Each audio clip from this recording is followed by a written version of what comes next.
the Navy back home to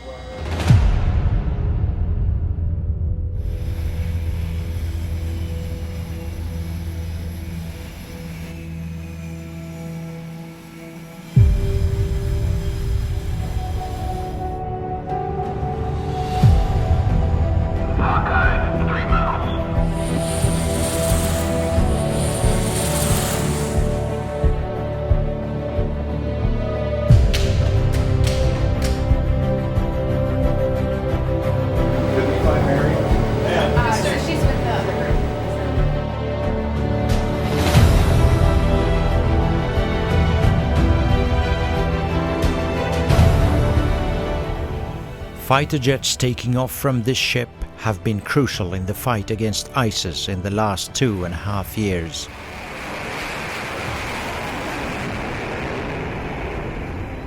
USS George H.W. Bush has been in the region for more than 2 years, and its weapons have played a major role in bringing ISIS to its current weak state in both Iraq and Syria.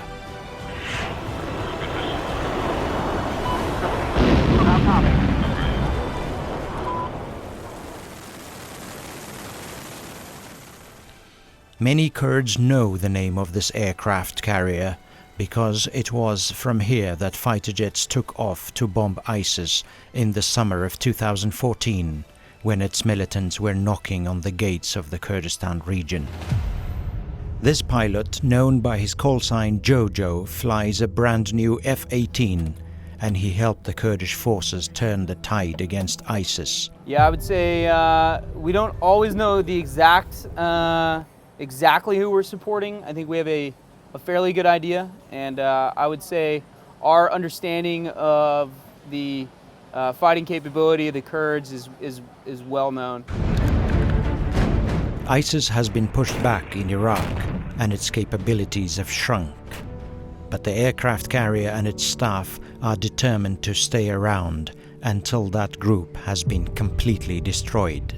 I think in the end, it is both our responsibility and our privilege to support all folks who are aligned for a common cause.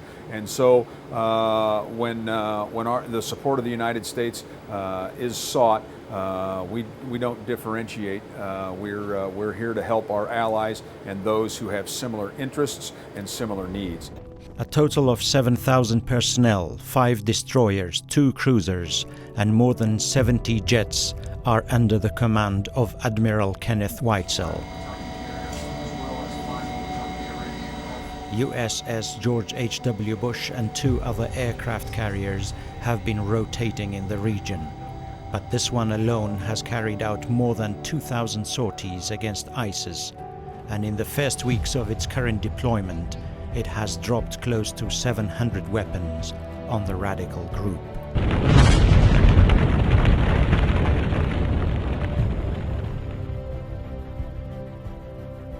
Remember, we started strikes in the Eastern Med, and then we came through the Suez Canal, and now we're operating in the Arabian Gulf. So we've been conducting Operation Inherent Resolve from 2 different fleet theaters of operation.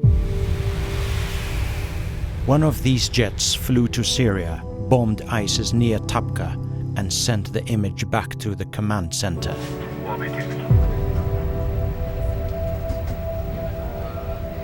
Sir, do you know where did they go?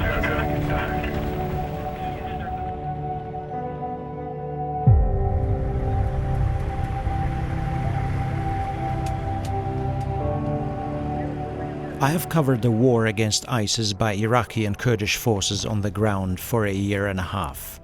I've seen the damage these bombs inflict on the enemy and the effect they have on the morale of those fighting on the ground.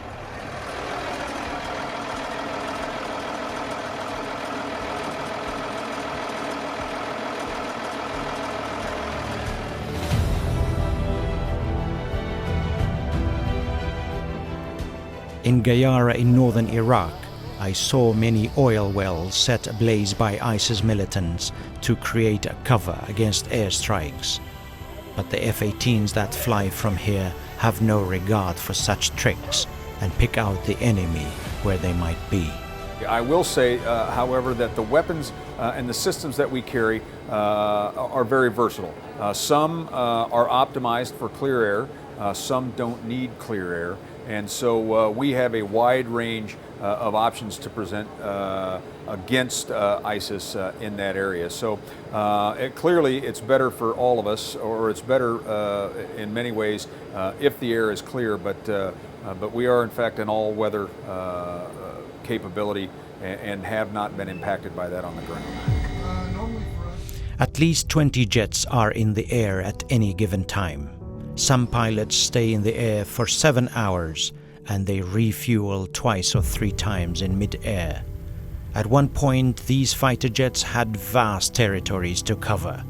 They were bombing ISIS from the gate of Baghdad to Ramadi, from the Nineveh plains to the Syrian Kurdish town of Kobani. Now their targets are mostly confined to the western side of Mosul. The enemy territory is small, but it also means a challenge.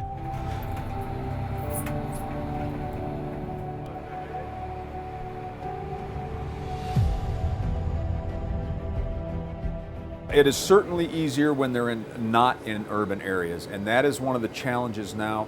As one of the last remaining strongholds is the western Mosul, the old city that is narrow and it's difficult to get heavy ground equipment in there, and there's a greater potential for civilian casualties. So they have to be very, very precise and very deliberate in the targeting to ensure that there is absolutely minimum damage to the infrastructure there.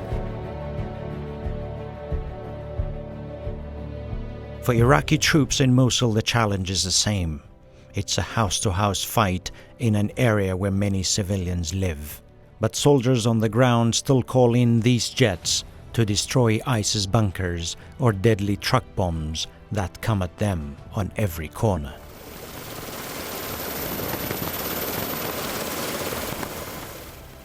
This aircraft carrier and its accompanying cruisers and destroyers are too big and too powerful to only fight ISIS. They are here to ensure the flow of commerce in the Gulf, counter threats to America's allies in the region, and deter piracy in the Indian Ocean. But as long as ISIS militants roam in parts of Iraq and Syria, these jets and their bombs will fly and seek them out day and night. Ayub Nuri, Rudaw, on board USS George H.W. Bush.